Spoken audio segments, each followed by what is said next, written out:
आ गया प्रमोद प्रेमी जी का एक और वायरल सॉन्ग का टाइटल है याद।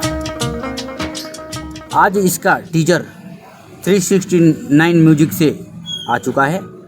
इस गाने में प्रमोद प्रेमी यादव जी का मधुर आवाज़ है। गाने का राइटर रोहित सिंह जी, म्यूजिक सजाया दिनेश यादव जी। इसमें हमारे भोजपुरी के एक्ट्रेस श्वेता मेहरा भी दिखेंगी। आप लोग देखना ना भूले। 369 म्यूजिक एंटरटेनमेंट पर जाना है, गाने को ढेर सारा दुलार प्यार देना है।